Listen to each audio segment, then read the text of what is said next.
Montoyot, chef, membre des Toques Blanches du Roussillon et président de la branche des restaurateurs au sein de l'UMI, vous fera découvrir, au gré des saisons, les producteurs qui font la richesse de notre département. Rendez-vous sur le marché, puis chez le producteur pour enfin découvrir une pépite culinaire concoctée par Hervé. Bonjour les amis, bienvenue sur Côté PO.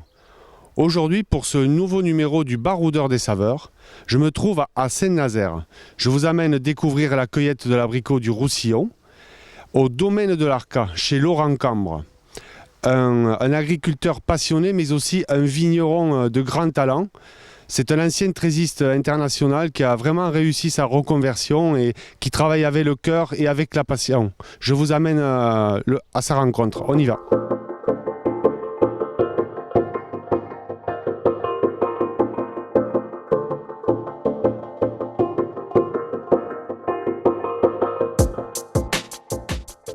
Oh, salut Laurent, tu vas bien ou quoi? Salut Hervé, ça va très bien.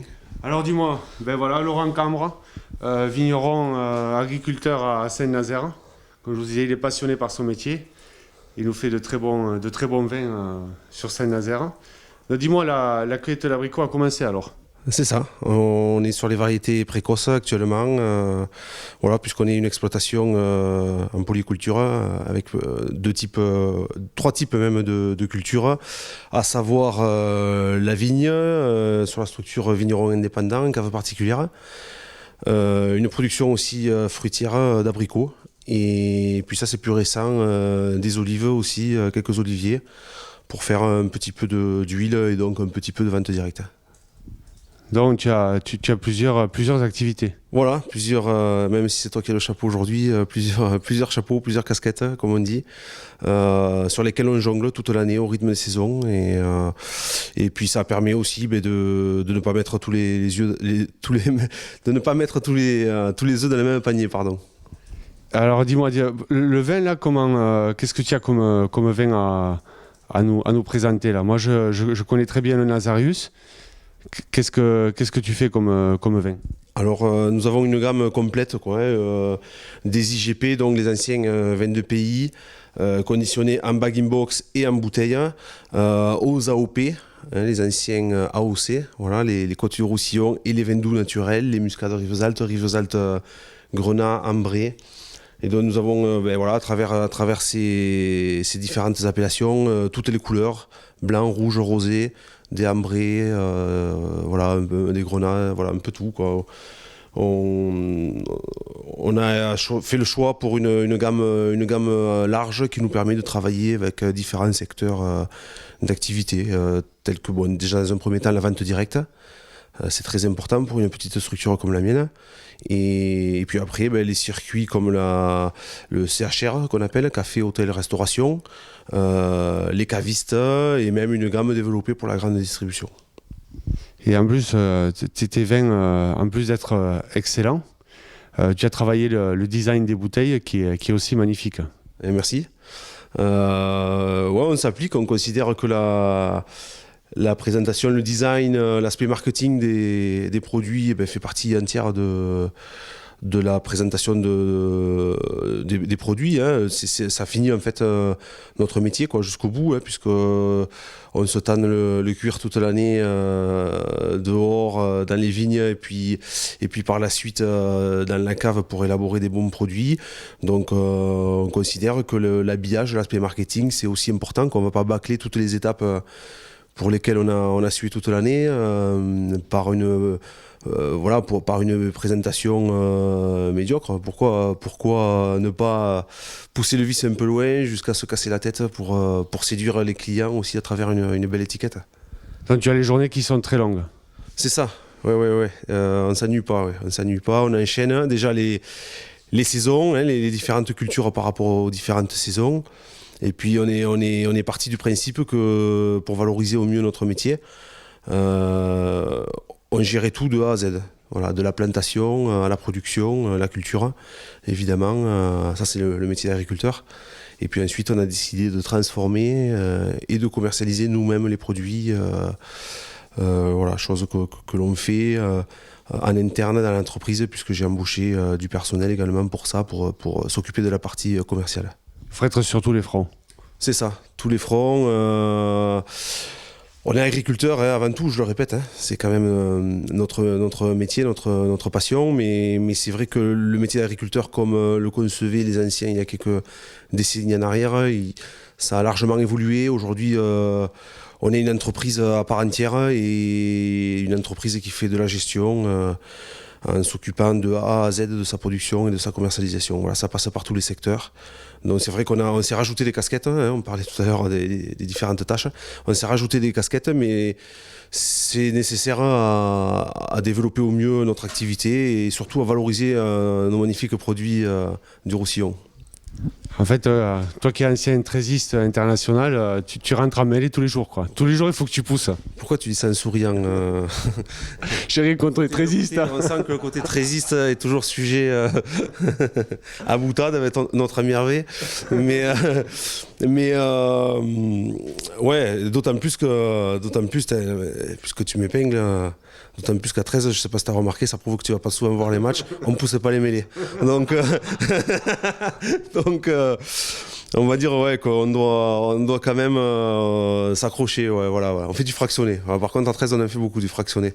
Donc on va dire que l'effort consiste à développer énormément d'efforts sur l'entreprise pour passer d'un secteur à un autre sans cesse et multiplier les fonctions au sein de la même journée, quoi. Voilà. L'agriculteur devient tour à tour livreur, gestionnaire, vendeur, commercial.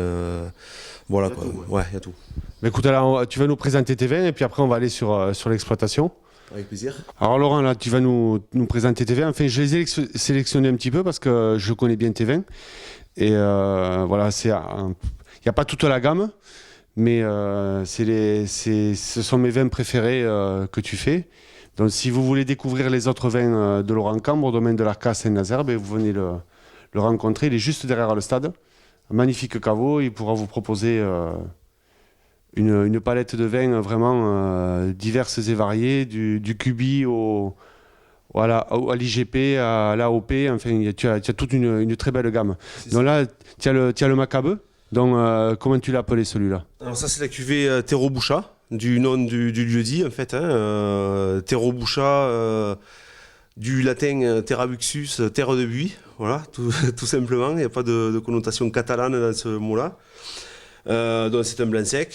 Ensuite nous avons le cœur de l'Arca, une bouteille de rosé élaborée avec un grenache gris, des vieilles vignes de grenache gris. Ensuite nous avons la cuvée Nazarius, qui est un Carignan 100% sur une vieille parcelle qui s'approche des 100 ans. Un muscat sec. Muscat sec de la gamme Domaine de l'Arca, dont là aussi élaboré à 100% avec des muscats d'Alexandrie, voilà, qui peuvent également faire des vins doux naturels, les fameux muscats de Rivesaltes qu'on connaît tous, mais là on est vraiment sur le muscat sec, un vin sec traditionnel. Et ensuite, un Rivesaltes ambré, la cuvée Oro, ça c'est particulier, c'est un beau flacon qui fonctionne très bien. Voilà, c'est un ambré que l'on élève 3 ans en barrique, donc il y a une oxydation naturelle qui donne la couleur à ce vin. Et puis après, on bascule sur la partie dont je vous parlais tout à l'heure, l'huile d'olive, où voilà, j'en fais un petit peu sur le domaine depuis quelques temps. Donc là on a choisi une variété endémique du Roussillon, l'olivière de Mignas, et c'est une huile élaborée à base d'olives cueillies vertes, fruitées vert donc, et avec une extraction à froid, pas de filtration. Donc ce sont des huiles très concentrées, très parfumées, voilà, des huiles vraiment très simple à consommer, avec de la cuisine méditerranéenne, des choses hyper simples, mais vraiment cette saveur, on va dire, bien de chez nous, quoi, des produits très, très forts en goût, très, très concentrés, très fruités. Alors merci Laurent. Donc moi, le Macabeu sec, le terra buccia, je vous conseillerais avec un poisson grillé ou éventuellement une viande en sauce, même avec une charcuterie. Il va très très bien. Ensuite, vous avez le cœur de l'Arca. Messieurs, si vous avez quelque chose à vous faire pardonner avec votre dame, vous offrez cette bouteille, vous la présentez à table avec ce joli cœur.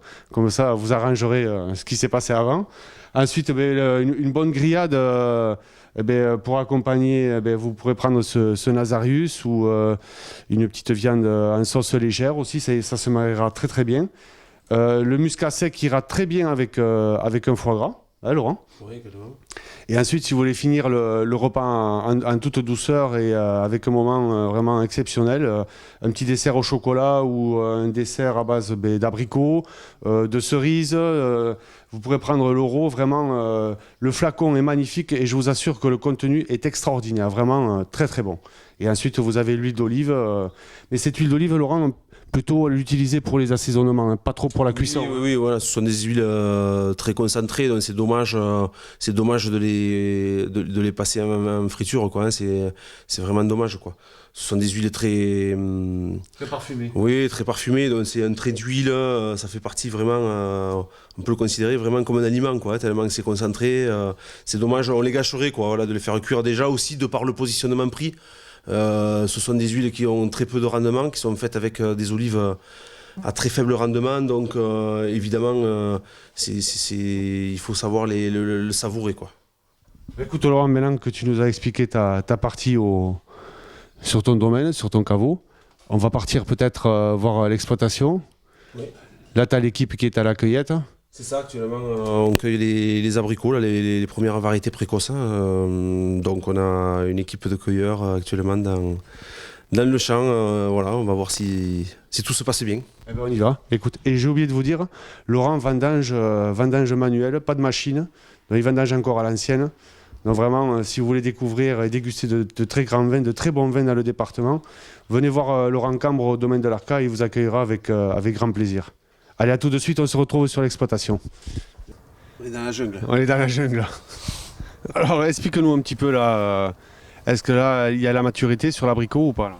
Alors, l'abricot, en fait, présente un grand nombre de variétés, hein. Donc nous, ce qu'on cherche à faire, c'est d'avoir plusieurs variétés pour avoir le temps de cueillette le plus étalé possible sur la saison.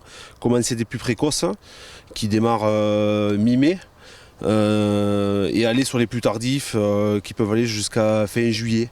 Même si aujourd'hui il y a de nouvelles variétés qui sortent, qui retardent encore plus la production d'abricots. Donc on a environ une production étalée sur 2 mois en ce qui me concerne. Ça représente une vingtaine de variétés. Voilà. Donc aujourd'hui, nous, on cueille les premières variétés précoces. Là, en l'occurrence, on est devant un arbre de la variété Pincote. C'est encore un stade un peu, ça manque un peu de maturité, voilà. Donc on alterne dans les vergers, on alterne les variétés souvent pour les polliniser entre elles. Donc là, on fait les premiers passages pour aller chercher les variétés qui sont bonnes à cueillir, et évidemment, on laisse les autres jusqu'au stade qui nous intéresse, quoi. Et là, dans le département, il y a combien de variétés à peu près, enfin, les variétés les plus importantes, quoi? Alors la variété phare, c'est le rouge du Roussillon. Alors l'ancien rouge du Roussillon, tel que les anciens l'ont connu, elle est de moins en moins présente, cette variété-là, parce qu'on lui reprochait d'être un peu trop petite. C'était pas au goût du nouveau consommateur, des nouveaux circuits de distribution. À mon sens, c'est un tort, c'est une bêtise, parce que le rouge du Roussillon, c'était l'emblème du Roussillon, quoi. Il était inégalable et on ne pouvait pas le faire pousser ailleurs, quoi. Il avait ce taux de sucre qu'ici, quoi, à base de ce soleil que l'on a et qu'aucune autre région française n'avait, quoi, hein. Donc c'est un tort. Moi, j'ai continué à implanter malgré tout, contre les avis, donc j'en ai encore pas mal de vergers. Et puis de là sont partis un bon nombre de variétés qui ont été élaborées à base de ce rouge, pour l'améliorer en calibre, en tenue. On pouvait lui reprocher d'être un peu facile à s'abîmer sur le tri. Donc voilà, les chercheurs, les ingénieurs ont essayé d'améliorer cette variété.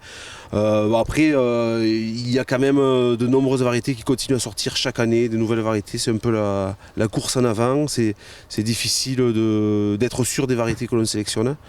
Voilà, c'est pour ça que quand même on se laisse tenter, parce qu'on ne peut pas non plus rester à la queue du peloton avec des anciennes variétés qui ne se vendent plus. Donc on essaie de renouveler une partie du verger quand même chaque année.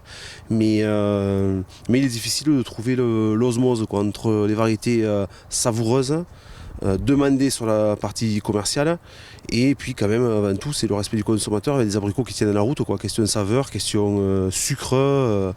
Voilà quoi. Le but aussi c'est pas de produire des courgettes pendues à un abricotier, quoi, hein. Il faut que ça ait du goût, que ça soit savoureux et que quand même les consommateurs retrouvent quand même la saveur de ces fruits que l'on a toujours fait pousser dans le Roussillon.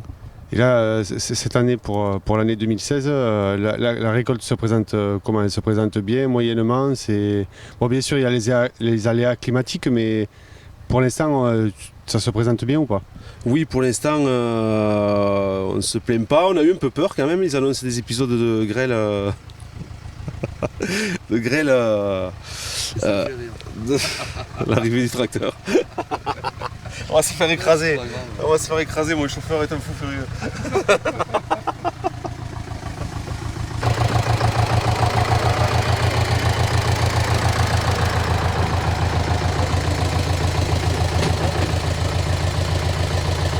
Alors Laurent, cette année, la récolte de l'abricot 2016, elle se présente comment pour l'instant?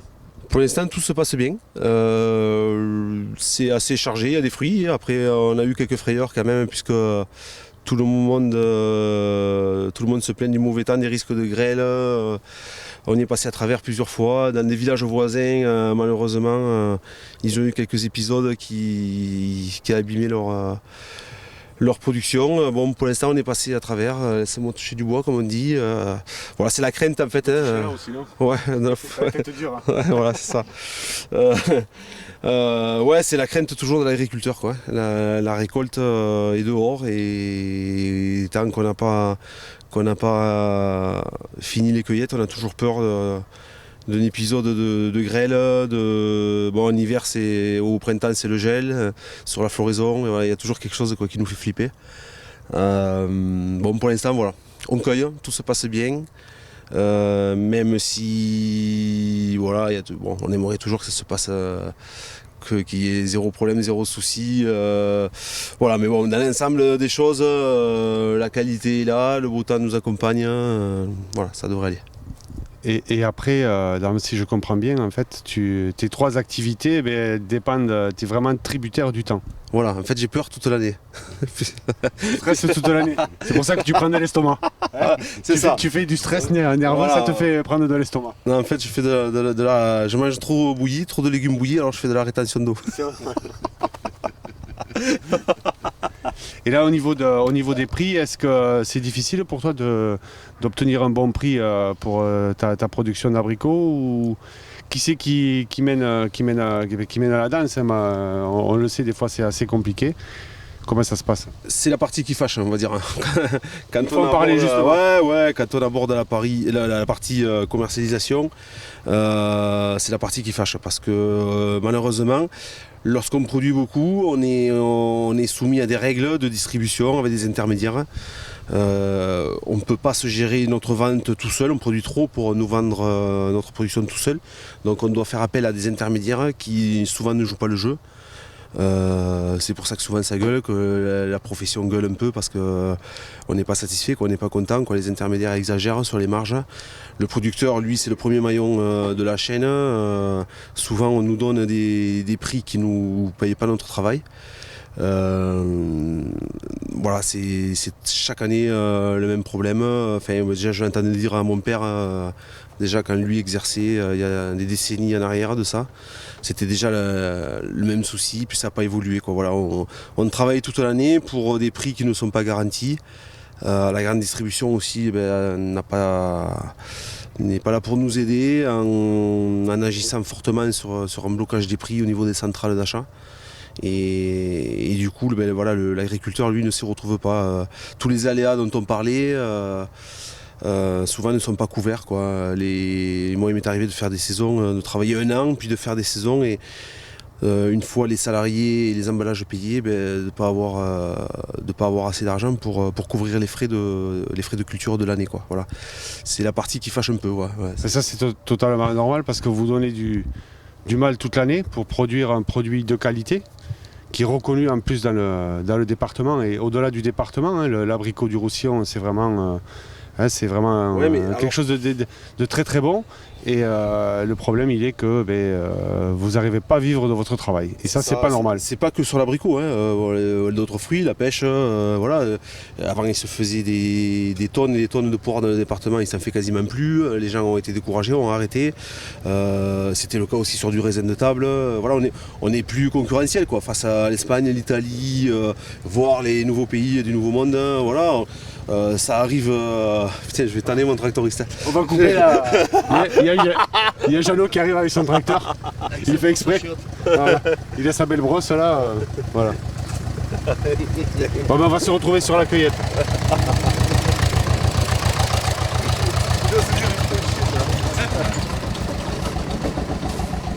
Alors Laurent, là on est en plein dans la cueillette.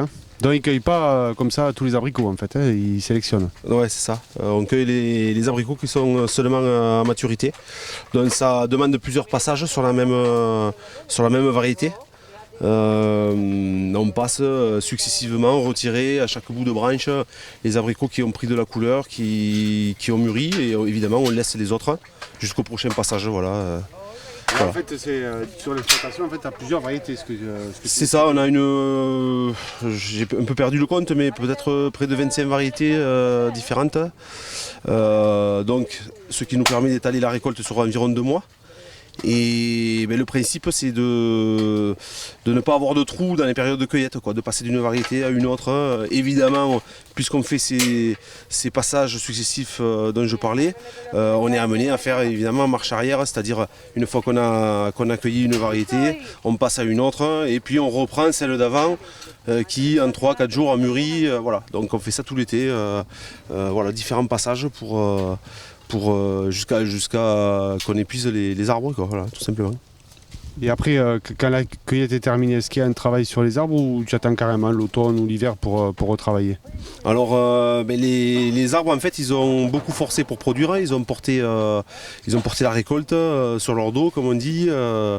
Donc, il faut les récompenser un peu de cet effort, si on veut qu'ils se rechargent en réserve pour être aptes à produire de nouveau l'an prochain.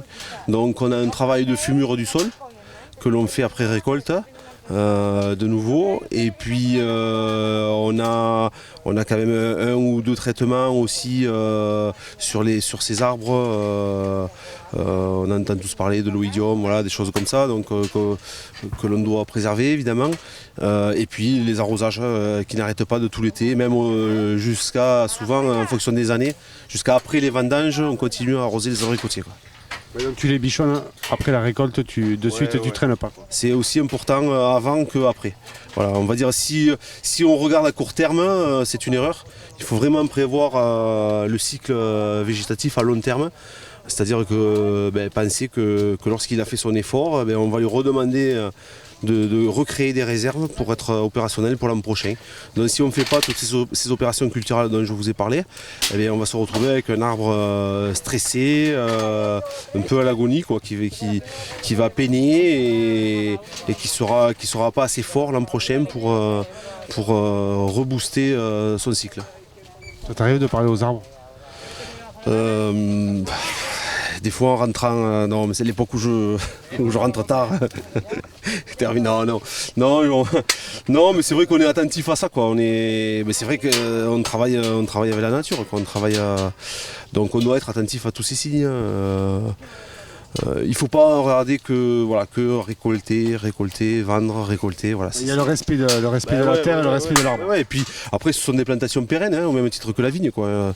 Des vignes dans le département ont plus de 100 ans, quoi. Donc ça veut dire qu'il y a au moins 3 générations qui les ont bichonnés. Là, c'est la même chose. On n'ira pas jusqu'à 100 ans sur un verger d'abricotier, mais les cultures pérennes, il faut se dire qu'on les a installées, elles ont un coût.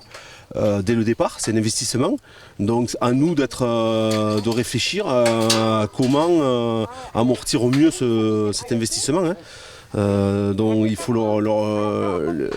leur donner leur faire tous ces efforts pour essayer de rallonger leur cycle de vie. C'est évident, quoi.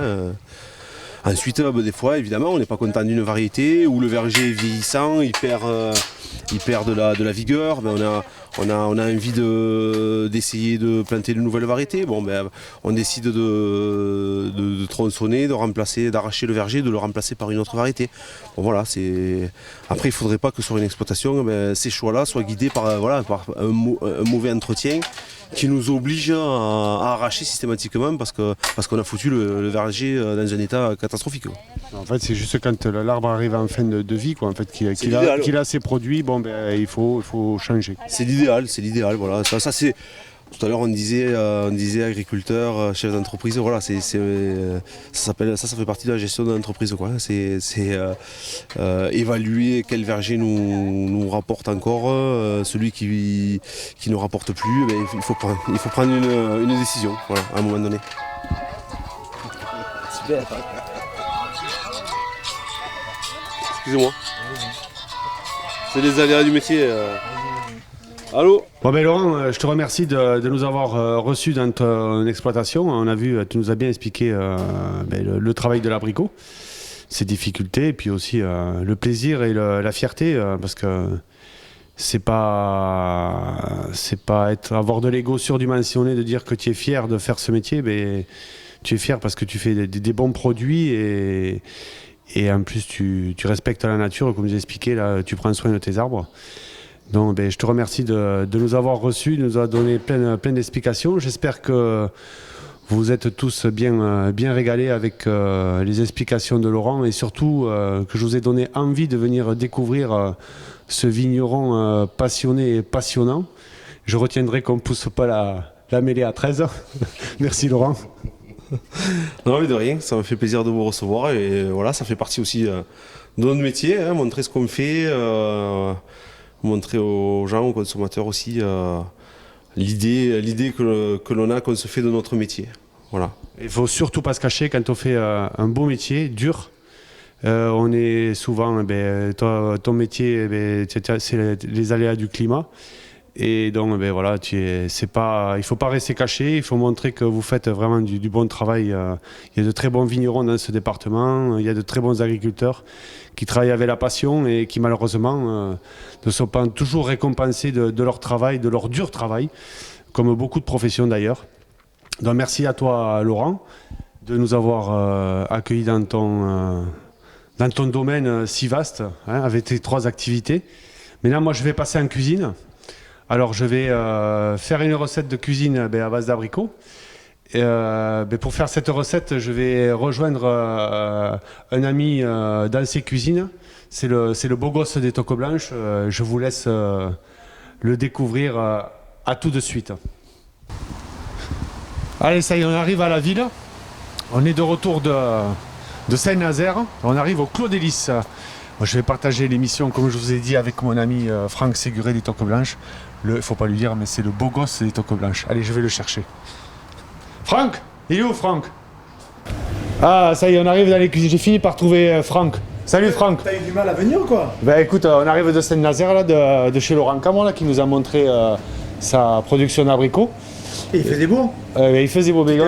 C'est à Saint-Nazaire, on est à côté de la mer là-bas. Tu t'es baigné ou pas? Les temps sentaient un peu là. J'ai pas osé me baigner. Et on arrive ici, ça se couvre sur Perpignan. Non mais ça va pas durer ça. Va pas durer. Attention, on va travailler l'abricot, donc le soleil va revenir obligatoirement. Allez, on y va. Alors on va s'habiller, on y va. Il faut que je mette la veste. T'as pas le choix, sinon on fait pas la cuisine. Bon allez d'accord, allez, je vais mettre ma veste de cuisine. Donc en fait voilà, donc, tu vois on est en train de poêler nos petits abricots tranquilles. Ouais. J'ai mis un peu de rivesade timbrée dans la petite burette à côté. On va juste les déglacer. Et quand ça c'est fait en fait, on va préparer, donc j'ai préparé des petits cornets avec un petit confit d'abricot, donc ça je l'ai préparé d'avance, tu vois. Ouais. Très sympathique, tu vas pouvoir goûter. Voilà. Donc un petit confit, tu vois. On a une petite Super verrine bon, ouais. ici. On va pouvoir se le dresser. Donc maintenant qu'on a fini avec la planche, on va pouvoir la débarrasser. Alors, ce que Là, j'aime bien- tu les sucres un peu sur la plancha Alors, ou tu laisses. quand on va le retourner, on va les sucrer un petit peu. Et ce que j'aime bien aussi, c'est le poivrer un petit peu. Ah ouais, Ça ça, donne un c'est petit- génial, un ouais. petit peu de peps. Ça, c'est bon. Et ça va de suite relever l'abricot. Donc on va les poivrer légèrement. Voilà. Et donc on va commencer à un moment à monter notre petite verrine ainsi que notre petite assiette qui est aussi prête. Donc là, on peut mettre un petit peu de confit au fond si tu as envie. Ouais, allez. Ouais, comme ça te va là. Ouais, c'est bien comme Voilà, ça, c'est super. ouais. Voilà, bah, Allez. j'ai préparé aussi ici une petite bavaroise à la vanille, tu vois.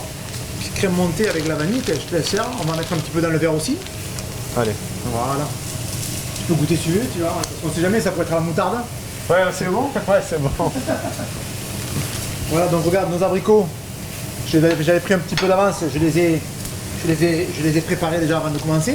D'accord? Il faut juste les passer à la plancha. Juste Voilà, aller-retour, pas trop longtemps. Pas trop longtemps, il faut qu'elles me gardent un peu ferme, tu vois.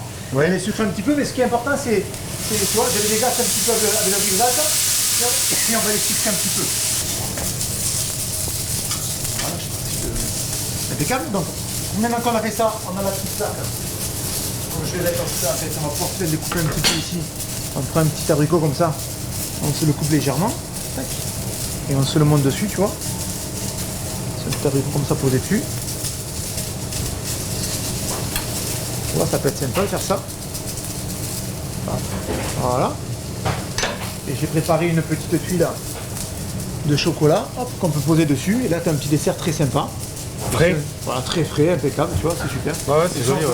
On peut très bien, Vous voyez? on pourrait très bien mettre un petit sorbet si on veut dessus. Là, sur ce qu'on va faire maintenant, la petite tatin, on va se faire un petit sorbet une crème glacée au miel. Crème glacée au miel. Crème glacée au miel, ça va être génial. Nickel. Et voilà, donc là, en fait, on a préparé ce matin quand tu es venu, hop, le petit feuilletage. On va se faire avec notre petite bavaroise vanille et le confit d'abricot, des petits montages comme ça. Tu vois, j'ai pris des petits nougats ici, des petites meringues. Ça, on va le mettre sur le côté. Tu vois, hop, on se met une petite meringue ici. On se met une petite meringue Et là, sur la meringue, qu'est-ce que tu as mis un petit on peu a de... mis un petit peu de sucre avec un petit peu d'abricot séché, c'est ce qui donne la couleur, tu vois. Ouais, ouais. Hop, paf, voilà. Ici, on va coller notre petit feuilletage. Alors le feuilletage, Mais dis-moi, Franck, tu as fait de la pâtisserie quand même. C'est vraiment ta En fait- première passion, la pâtisserie. en fait, c'est ma première formation que j'ai, c'est une formation de cuisinier. Oui. Et je me suis intéressé à ça quand je suis arrivé au Clos des Lys. Quand je suis arrivé au Clos des Lys, en fait, je me suis beaucoup intéressé à la pâtisserie et c'est comme ça que j'ai eu la chance de participer à des concours et de gagner avec une équipe exceptionnelle. C'est pour ça qu'on est arrivé.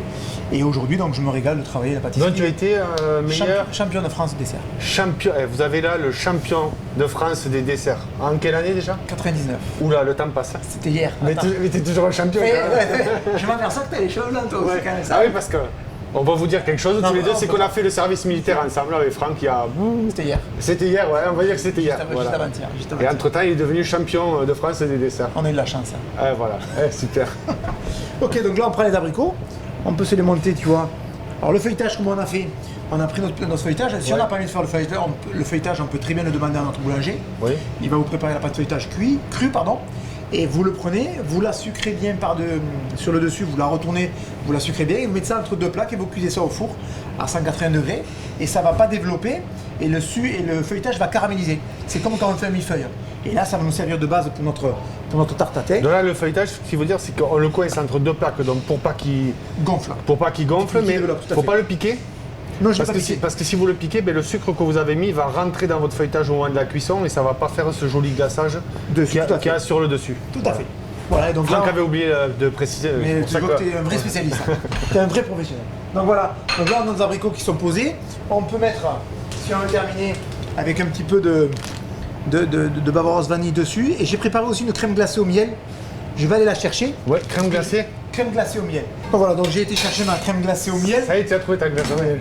de Jean-François Dalmau de Fer, c'est à Longueuil. Oui. Donc, là, avec un miel châtaignier magnifique. Ah ben voilà, en fait, moi j'aime, il y a deux miels que j'aime beaucoup, ils sont faits dans le département. C'est le miel de châtaignier, que je trouve qu'il a un goût très, très prononcé, et aussi le miel de Calune. C'est un miel très rare, donc c'est une gruyère qui pousse sur un mi-flanc du Canigou, et en fait c'est un miel qui reste gélatineux. Donc ça c'est mes deux miels préférés. Voilà, donc une petite quenelle de sorbet comme ça. Et après j'ai préparé un petit nougat chocolat amande. Et voilà, et tout ça, ça va se passer naturellement. On n'a rien d'autre à rajouter, tu vois.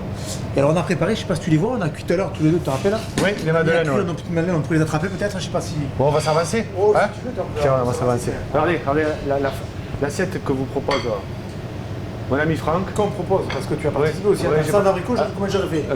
Les abricots Saint-Nazaire, on est mort, on Ouais, en prend plus, des chocolats. Laurent, il m'a fait ramasser un petit peu les abricots. Je te dis pas ce que j'ai transpiré. Ah oui.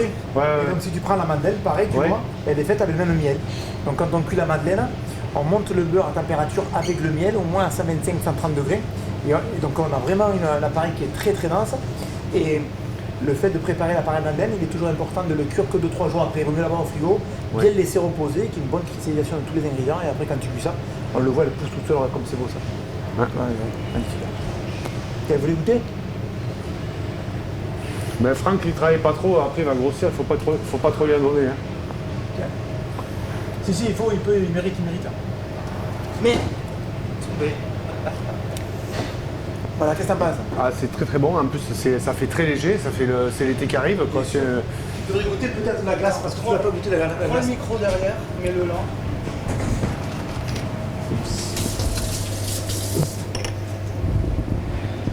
Ouais, là. Dirigez vers Franck. Parce que toi, tu as le micro main. Ouais. Travaille, pardon. Enfin, je vais goûter comme ça. Moi. Ouais.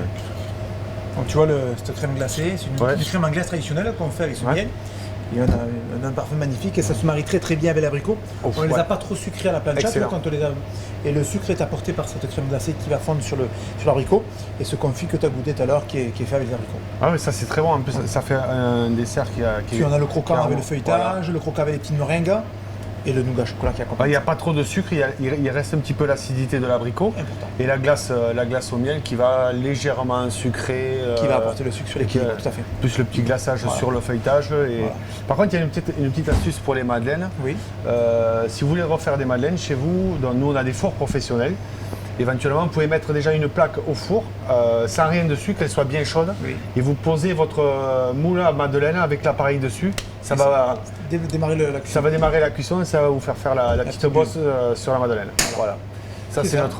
Tout à fait. Enfin, elles sont cuites en gros 9 minutes à 170 degrés. Ouais, là, c'est une cuisson très précise. La madeleine, c'est un petit peu particulier. C'est pas... Mais ce qui est important aussi, comme tu l'as dit, c'est le support qui soit chaud, mais surtout aussi que l'appareil soit fait depuis quelques jours. Ouais, qu'il soit bien reposé. Ouais. Tout à fait. Voilà. Et le développement va se faire tout seul, en fait, le petit monticule de la madeleine, en fait, le fait qu'elle pousse comme ça, c'est surtout dû au fait que l'appareil est bien reposé et bien cristallisé. D'accord. Et avec ça, on va peut-être Laurent nous a m'a dit vous allez faire une recette à base d'abricots, mais voilà. Donc ça me dit ce qu'il fallait. Donc ça c'est le muscat sec, donc avec un dessert un petit peu avec la petite acidité de l'abricot, le sucré du miel. Le muscat sec du domaine de l'Arcade ira très très bien avec ce dessert. Mais écoute, on va le goûter. Nous, Franck, on va se goûter tranquillement. Le vêtre. Le soleil est arrivé, donc le soleil est là. Après, on va se mettre près d'une fontaine. Là, j'ai vu que le Claudelis c'est magnifique. Une chaise longue. On est bon. On est presque en vacances. On est en vacances. On est le 1er janvier au 31 décembre. Ah oui, nous on est tous les jours en vacances, tous les jours de l'année. Notre métier c'est un pur bonheur, mais c'est vrai, on apporte du plaisir à nos clients. Le seul moment de la journée où on prend du plaisir, c'est quand on est autour d'une table et qu'on échange. Voilà, c'est donc, ça. En fait, nous on est le lien entre tout ça et c'est magique. Voilà, et la cuisine c'est le partage. C'est apporter du plaisir à ceux qui s'installent à nos tables. Tout à fait. Voilà, mais écoute, nous on va passer à la dégustation. Et j'espère que vous avez passé un agréable moment avec Laurent Cambre à son domaine de l'Arca. Et puis avec mon ami Franck Séguré du Clos d'Hélice, n'oubliez pas une très belle adresse sur Perpignan. Et le Chakiri aussi. Et le Chakiri, oui. Le Clos d'Hélice, le Chakiri, voilà, oui. Écoutez, merci Franck. Merci à vous, avec grand plaisir. J'étais très fier de faire une belle recette, une belle tatin à l'abricot. Et j'ai plus qu'à vous souhaiter un bon appétit. On vous souhaite un très bon appétit, en espérant que vous arriverez à refaire cette belle recette, mais qui n'est pas très compliquée. C'est pas très compliqué. Voilà. Et donc pensez à consommer local, à consommer de saison. N'oubliez pas que c'est la terre qui nourrit l'homme et pas l'homme qui nourrit la terre. Allez, adieu, à bientôt. Merci. Allez Franck, je te dis au revoir. Ciao, à bientôt. Ciao, ciao. Ciao. Tu peux enlever la veste maintenant, c'est bon. Hein. Mais merci Franck. Bon, ben, Laurent, merci de nous avoir... À tout à l'heure. Au revoir. Au revoir.